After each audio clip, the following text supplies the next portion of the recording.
¿Sabías que hay un personaje en la Biblia cuya existencia fue tan ofensiva para Dios que fue eliminado de forma inmediata, sin juicio, sin advertencia, sin oportunidad de redención? Esta no es una historia que se cuente en las escuelas dominicales, ni que se mencione frecuentemente en los sermones. Es un fragmento perdido de las Escrituras, escondido en el Antiguo Testamento, entre genealogías y pasajes aparentemente insignificantes. Sin embargo, su mensaje es impactante y su silencio ensordecedor. Hablamos de el primogénito de Judá, uno de los 12 hijos de Jacob, también conocido como Israel. La Biblia apenas dedica unas líneas a pero esas pocas palabras cargan con un peso teológico inmenso. Y el primogénito de Judá, fue malo ante los ojos de Jehová, y lo mató Jehová. Génesis 38:7. ¿Qué tan malo tenía que ser alguien para que Dios, el mismo que perdonó a asesinos, adúlteros y traidores, decidiera matarlo sin más? Este video no es solo una reconstrucción de los hechos. Es una invitación a explorar los rincones más oscuros y olvidados de la narrativa bíblica. A través de esta historia, descubriremos cómo el pecado, el miedo, la justicia y la redención se entrelazan en una cadena de eventos que cambiaría para siempre el destino de una tribu y, eventualmente, el mundo entero. Prepárate para una travesía llena de sorpresas, giros inesperados y verdades profundas. Porque detrás del nombre de un hombre que casi nadie recuerda, se esconde una lección poderosa que todavía resuena hoy. Para entender el peso de la historia de es necesario retroceder en el tiempo, más allá de su muerte abrupta, hasta el corazón mismo del pueblo de Israel. Porque no es un personaje aislado. Es el hijo del hombre que daría nombre a una de las tribus más importantes, la tribu de Judá. Judá fue el cuarto hijo de Jacob, también conocido como Israel, fruto de su matrimonio con Lea. Jacob, nieto de Abraham, es una figura central en la historia del Antiguo Testamento. A través de sus 12 hijos se formaron las 12 tribus de Israel, cada una con un papel particular en la conformación del pueblo hebreo. Aunque Judá no era el primogénito, desempeñó un papel destacado en los relatos bíblicos. Su linaje fue elegido por Dios para albergar la promesa mesiánica, esa promesa que había sido dada a Abraham de que en su descendencia serían benditas todas las naciones de la tierra. Esta línea genealógica no era solo biológica, era espiritual, sagrada, portadora del destino divino. En un momento decisivo de su vida, Judá se aparta de sus hermanos y se establece en la región de Adulam, fuera del núcleo familiar tradicional. Allí, en tierra cananea, se une a una mujer local identificada únicamente como la hija de Súa. Esta unión representa más que un matrimonio. Es una mezcla de culturas, de creencias, de identidades. Judá, descendiente de Abraham, se une con una mujer de un pueblo que adoraba a otros dioses y seguía otras costumbres. De esa unión nace su primer hijo. En la mentalidad hebrea, el primogénito no era simplemente el mayor, era el heredero espiritual, el responsable de continuar la misión, de portar la promesa, de ser el pilar de la casa. Entonces, nace con un peso enorme sobre sus hombros. Debía ser el portador del legado de Abraham, el hilo conductor de la bendición prometida por Dios. Pero ese futuro se quebraría rápidamente. La historia nos dice que Judá eligió para una esposa llamada Tamar. Su nombre significa palmera, un símbolo de fortaleza y perseverancia en la cultura bíblica. Tamar no sería una figura pasiva en esta narrativa, sino una protagonista decisiva que aparecería en momentos clave. En esta etapa de la historia, todavía todo parece encaminarse hacia un futuro glorioso. Un linaje establecido, un primogénito con responsabilidades, una esposa que aseguraría la descendencia. Pero las apariencias engañan. La tragedia está a punto de desencadenarse y su raíz está en el carácter de El relato de Génesis no se detiene a explicar su conducta con detalle, pero deja claro que algo en era profundamente ofensivo para Dios. Y es allí, justo cuando parecía que la historia seguiría el patrón de las bendiciones patriarcales, donde todo da un giro violento y definitivo. Y así, como si el peso de la historia antigua nos empujara a mirar más de cerca, nos aproximamos al corazón del misterio. ¿Qué hizo para que su vida terminara de forma tan abrupta? ¿Y qué implicaciones tuvo eso para el futuro del pueblo de Dios? La Biblia no ofrece muchos detalles sobre No hay diálogos, no hay escenas descriptivas, no hay desarrollo de personaje. Solo una sentencia breve, cortante, escalofriante. Y el primogénito de Judá, fue malo ante los ojos de Jehová, y lo mató Jehová. Génesis 38:7. Así de simple, así de definitivo. ¿Qué clase de maldad provoca una reacción tan radical del cielo? ¿Qué puede hacer un hombre para merecer no una advertencia, no una oportunidad de arrepentimiento, sino la muerte inmediata? Los comentaristas bíblicos, teólogos y estudiosos han debatido esta cuestión durante siglos. Algunos piensan que desobedeció una ley moral básica, otros que adoptó prácticas paganas cananeas, influenciado por su madre, y las introdujo en el seno de la familia de Judá. Hay quienes creen que su maldad estaba relacionada con la forma en que trató a su esposa Tamar, negándose a cumplir con su papel conyugal. Pero lo cierto es que la Biblia guarda silencio, y ese silencio pesa. La omisión de detalles no es un accidente narrativo, es intencional. La Escritura, al presentar la muerte de de forma tan escueta, nos obliga a detenernos, a preguntarnos, a reflexionar y también a sentir la gravedad de lo que representa ser malo ante los ojos de Jehová. No era simplemente un hombre más, era el primer hijo de Judá, el heredero natural de la promesa. Su existencia no era solo biológica, era simbólica. En él debía continuar la línea que un día llegaría hasta el rey David y más adelante hasta Jesucristo. Pero su comportamiento, cualquiera que haya sido, lo sacó del plan. Fue eliminado, sustituido, olvidado.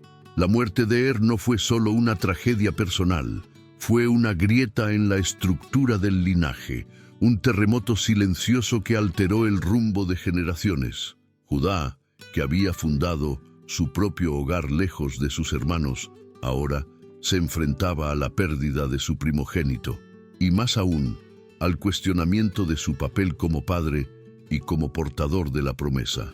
La brevedad del relato sobre también nos habla de otro tema, el juicio divino. En la Biblia, Dios es descrito como justo, paciente, misericordioso, pero también como santo, puro, intolerante con el pecado. En el caso de ese juicio fue fulminante. No hubo mediación, no hubo intervención profética, solo muerte. El impacto de esta acción divina es profundo, porque no solo deja a Tamar viuda, sino que coloca a Judá en una encrucijada. ¿Cómo proceder ahora que su primer hijo ha muerto sin dejar descendencia? ¿Cómo continuar una línea interrumpida por el juicio de Dios? Aquí, el relato comienza a tensionarse, porque la muerte de lejos de cerrar un capítulo, abre un conflicto, uno que se desarrollará a lo largo de los siguientes eventos, poniendo a prueba la fidelidad de los personajes, la estructura social de la época y la dirección misma del plan divino.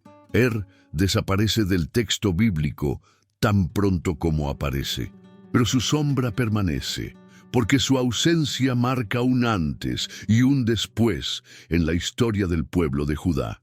Y más importante aún, revela que incluso aquellos que parecen predestinados pueden fallar, y que Dios, en su soberanía, no se detiene por causa de nadie. Tras la repentina muerte de la narrativa bíblica gira hacia uno de los aspectos más particulares de la cultura hebrea antigua, la ley del levirato. Esta práctica, aunque no estaba aún codificada en la ley mosaica, pues Moisés nacería siglos después, era una costumbre profundamente arraigada entre los patriarcas. El principio era simple, pero su carga emocional, cultural y espiritual era inmensa. Si un hombre moría sin dejar descendencia, su hermano debía casarse con la viuda y engendrar un hijo en nombre del difunto. Este hijo no sería considerado biológicamente del nuevo padre, sino legalmente del hermano fallecido. Así se aseguraba la continuidad del linaje, la protección de la viuda y la preservación de la herencia familiar. Judá, siguiendo esta costumbre, instruye a su segundo hijo, Onán, para que tome a Tamar como esposa y cumpla con el deber familiar. La orden no deja lugar a interpretación. Llégate a la mujer de tu hermano y despósate con ella, y levanta descendencia a tu hermano. Génesis 38:8. Onán obedece parcialmente. Se une a Tamar, pero cada vez que lo hace, impide intencionadamente la concepción. El texto bíblico lo dice con crudeza. Vertía en tierra por no dar descendencia a su hermano. Génesis 38:9. Este acto, más allá de su dimensión física, representa una traición profunda.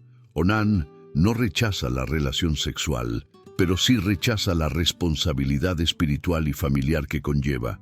Desea disfrutar del beneficio carnal sin asumir el deber moral. Busca satisfacer su deseo mientras sabotea el propósito divino. La reacción de Dios no se hace esperar. El texto es claro y severo. Y desagradó en ojos de Jehová lo que hacía, y a él también le quitó la vida.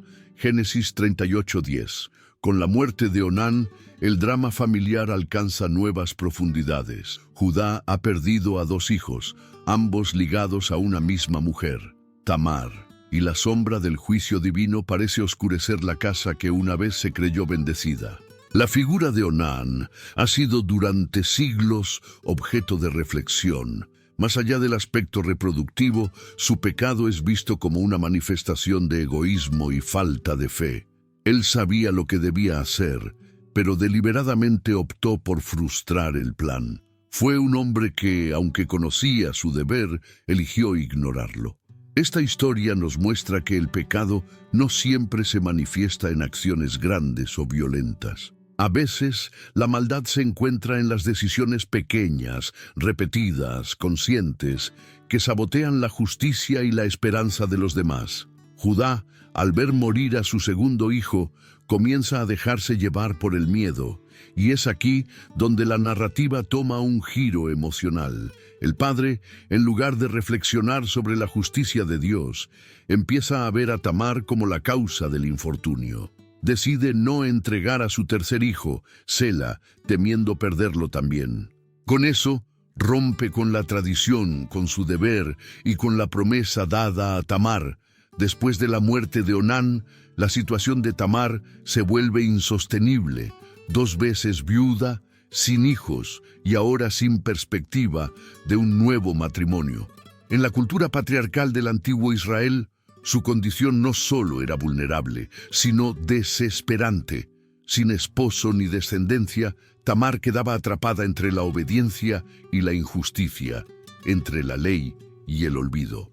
Judá, temiendo por la vida de su tercer hijo, Sela, le promete a Tamar que cuando el muchacho crezca, él será entregado como esposo, conforme a la costumbre del levirato. Pero la promesa es vacía. El texto bíblico deja claro que Judá no tenía intención de cumplirla. En su mente, Tamar se había convertido en un símbolo de pérdida, no de esperanza. Tamar, quédate viuda en casa de tu padre hasta que crezca mi hijo Sela, dice Judá. Pero en su corazón añade, no sea que muera él también como sus hermanos. Génesis 38:11. Con eso, Tamar es devuelta a la casa paterna, sin futuro, sin justicia, sin un lugar real dentro de la familia de Judá. Es una mujer invisible en una sociedad donde su valor estaba ligado a la maternidad. Y sin embargo, ella no se resigna, no se victimiza, no desaparece. Pasa el tiempo. Sela alcanza la edad adecuada, pero Judá no cumple su palabra. Es entonces cuando Tamar toma una decisión radical, una acción que cambiará el rumbo de la historia, una jugada maestra que mezcla la astucia con la fe, la sabiduría con el riesgo. Judá queda viudo. Después de su duelo, decide viajar a Timnat para la esquila de sus ovejas, una actividad agrícola que reunía a muchos trabajadores y comerciantes. Tamar, al enterarse, idea un plan audaz. Se quita las ropas de luto, se cubre con un velo y se sienta en el camino por donde Judá debía pasar. Su apariencia es la de una prostituta sagrada, una figura conocida en algunas culturas cananeas donde la sexualidad estaba asociada a rituales religiosos. Judá no la reconoce, se le acerca y le propone acostarse con ella. Tamar accede, pero pide algo a cambio. Como Judá no lleva dinero, promete enviarle un cabrito como pago. Tamar, astuta, exige una prenda en garantía: el sello, el cordón y el bastón de Judá, objetos personales e intransferibles que lo identificaban como jefe de su casa y líder de su tribu. El encuentro sucede. Luego, Tamar regresa a su casa y vuelve a vestir sus ropas de viuda. Judá, por su parte, intenta cumplir su promesa enviando el cabrito mediante un amigo, pero nadie encuentra a la misteriosa mujer. No hay rastro de prostituta alguna en el lugar. El episodio, entonces, parece diluirse en el anonimato. 3 meses después llega la noticia: Tamar está embarazada. Como todavía era legalmente parte de la familia de Judá y no había sido entregada a Sela, el embarazo fuera del matrimonio era considerado un acto de fornicación, digno de castigo severo. La reacción de Judá es inmediata y dura: sacadla y sea quemada. Génesis 38:24. Pero Tamar no niega nada. En lugar de eso, envía un mensaje con los objetos que recibió como prenda. Del varón cuyas son estas cosas estoy encinta. Génesis 38:25. La revelación es devastadora. Judá reconoce sus objetos y con ellos reconoce también su error. Su reacción es una de las más nobles y conmovedoras en toda la narrativa patriarcal. Más justa es ella que yo, declara, por cuanto no le he dado a mi hijo. Génesis 38:26. No hay excusas, no hay justificaciones. Judá, el hombre que había actuado por miedo, que había fallado como padre, como líder y como creyente, reconoce públicamente su falta. Y en ese acto de humildad comienza una transformación que marcará su destino y el de toda una nación. El momento de la confrontación es tan dramático como simbólico. Tamar, una mujer que había sido relegada, ignorada y traicionada, no levanta la voz, no clama venganza, no busca exponer a Judá públicamente. En su lugar, simplemente muestra la verdad. Un sello, un cordón, un bastón, objetos que no necesitan explicación, hablan por sí mismos. Del varón cuyas son estas cosas estoy encinta. La frase es directa, sobria, contundente. No hay acusación, solo un hecho. Y frente a ese hecho, Judá queda desnudo. No ante el cuerpo de Tamar, sino ante su integridad. No puede negar lo que ve. No puede huir de su culpa. Este momento representa una de las escenas más intensas de rendición y justicia en todo el Antiguo Testamento. Judá, jefe de tribu, descendiente de Abraham, hombre marcado por la promesa divina, reconoce que ha fallado, que su palabra no valía nada, que su miedo dictó sus decisiones y que su nuera, la extranjera, la mujer sin voz, había actuado con justicia. Más justa es ella que yo. Con esas palabras, Judá no solo se reivindica como hombre, sino que eleva a Tamar como figura central en el plan de Dios. No hay castigo para ella, no hay rechazo, hay reconocimiento, hay redención. Este acto de humildad es clave para entender el arco narrativo de Judá. Él, que había vendido a su hermano José años atrás por celos y ambición, ahora da el primer paso hacia la redención personal. Y todo comienza con la valentía de una mujer que se negó a desaparecer. La Biblia no menciona que Judá volviera a unirse a Tamar, pero deja claro que ella permaneció en su casa. Su papel estaba lejos de terminar. A través de su vientre se reescribiría la historia de una tribu. Y su decisión de actuar con determinación frente a la injusticia sería recordada y honrada por generaciones futuras. La confrontación, entonces, no es un final, es una transición, una apertura, porque de esa unión inesperada, de ese escándalo familiar, nacería una nueva esperanza, una brecha en la historia, un giro en el destino, un anticipo de la gracia divina. Y con el nacimiento de dos hijos gemelos, la historia de Tamar no solo se completa, se consagra. Tamar, ahora vindicada y reconocida, da a luz a gemelos. Este acontecimiento, más allá de su valor biológico, está cargado de simbolismo teológico y profético. Los gemelos se llamarían Fares y Zara, y su nacimiento marcaría una ruptura literal y figurativa en el orden establecido. Durante el parto sucede algo inusual. Zara, el segundo hijo, extiende primero su mano. La partera, creyendo que sería él quien nacería primero, ata un hilo rojo en su muñeca como señal. Pero repentinamente esa mano se retrae, y es Fares quien empuja y sale primero del vientre materno. Este detalle no es trivial. La Escritura se detiene para destacarlo. ¿Qué brecha te has abierto?, exclama la partera, y por eso se le da el nombre de Fares, que significa brecha o ruptura. Génesis 38:29. La escena es poderosa. En un solo acto, Dios subvierte el orden natural. Una vez más, el segundo toma el lugar del primero. Este patrón se repite en toda la Biblia. Abel sobre Caín, Isaac sobre Ismael, Jacob sobre Esaú, y ahora Fares sobre Zara. Este cambio de orden ilustra una verdad espiritual profunda.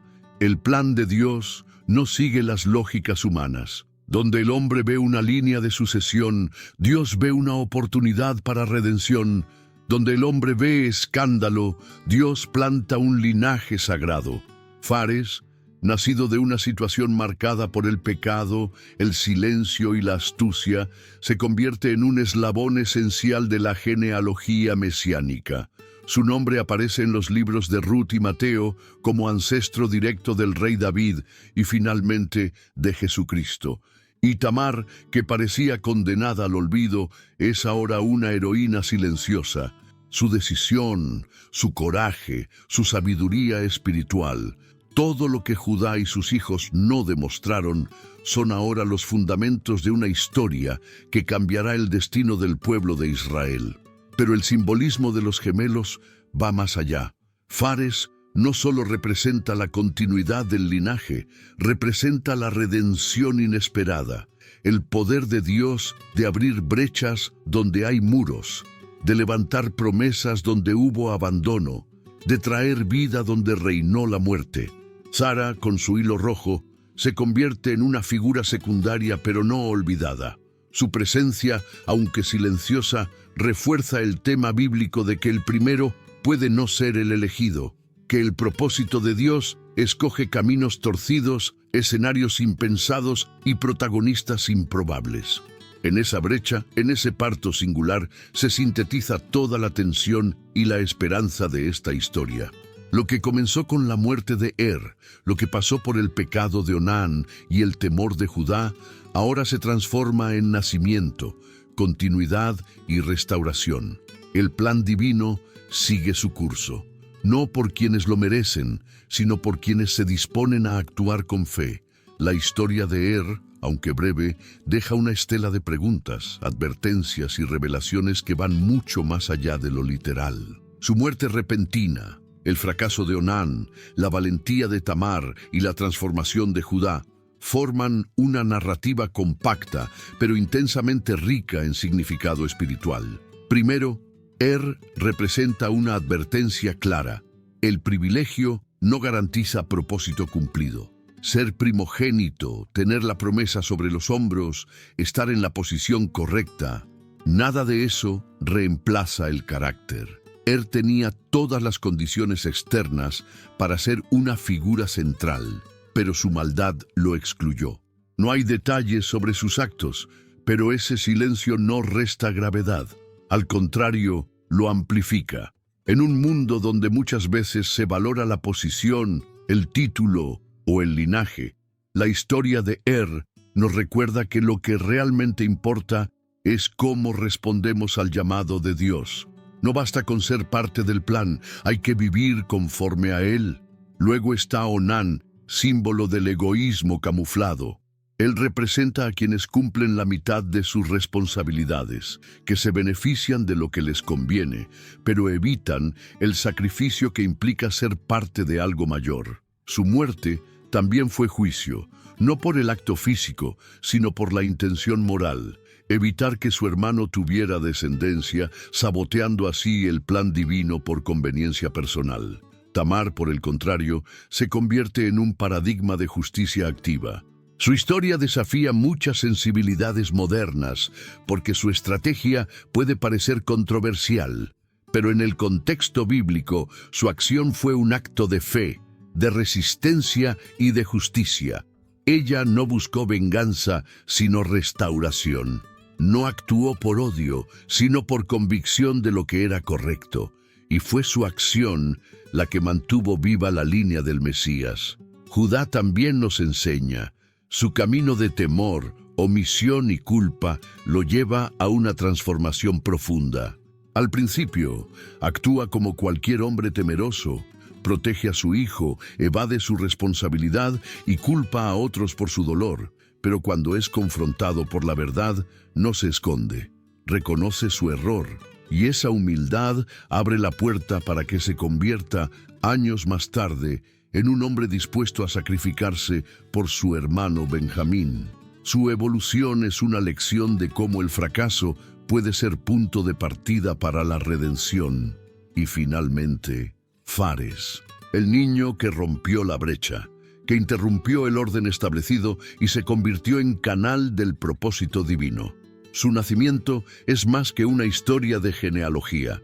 Es una afirmación de que Dios no necesita condiciones ideales para actuar, que incluso desde lo roto, lo escandaloso y lo improbable puede brotar algo eterno.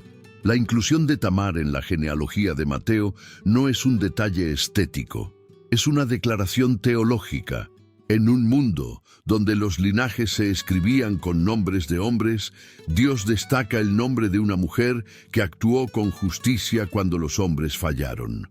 Tamar es honrada no por ser perfecta, sino por ser fiel. En conjunto, esta historia revela una constante bíblica. Dios usa a los descartados, a los imperfectos, a los invisibles, y donde el hombre ve fracaso, Dios planta propósito. Desapareció de la historia, pero su ausencia abrió el camino para una intervención divina que culminaría en la llegada del Mesías. La historia de comienza con una muerte silenciosa y termina con una vida que perdura en la genealogía del Mesías. Es una paradoja poderosa, el hombre que no dejó descendencia, cuya vida fue truncada por su propia maldad, se convierte en el punto de partida de una cadena de redención que cambiará la historia. Y todo por una mujer, una extranjera, una viuda, una figura aparentemente débil que con inteligencia, fe y coraje decidió no desaparecer. Tamar no solo reclamó justicia, ella defendió el propósito divino cuando los portadores naturales de la promesa lo abandonaron. Su acción, tan arriesgada como sabia, nos muestra que Dios no solo redime historias, Él las reescribe. A través de Tamar, Dios reconstruyó lo que el pecado había deshecho. A través de Fares, abrió una brecha en la historia que conduciría a David, al reino eterno, y finalmente a Jesús. Esta historia, olvidada por muchos, tiene un eco que resuena aún hoy. Cuando el hombre falla, Dios levanta a los humildes. Cuando la justicia humana se detiene, la justicia divina avanza. Y cuando todo parece perdido, Dios actúa desde los márgenes, desde lo inesperado, desde lo invisible. Hoy quizás te sientas como Tamar, olvidado, descartado, atrapado entre la promesa y la injusticia. O tal vez como Judá, fallando, temeroso, intentando controlar lo incontrolable. O incluso como Onán, cómodo, beneficiándote sin comprometerte. Sea cual sea tu papel en esta historia, recuerda esto: Dios no necesita condiciones perfectas para hacer su obra. Solo necesita un corazón dispuesto, porque donde hay fe, aunque sea una brecha pequeña, Él entra y transforma. Si esta historia te tocó, no la dejes en el olvido. Comparte este mensaje con alguien que necesite saber que incluso los capítulos más oscuros pueden ser parte del plan de redención. Suscríbete para más historias como esta. Y deja en los comentarios, ¿qué aprendiste hoy de Tamar, de Judá, de Fares y de Er?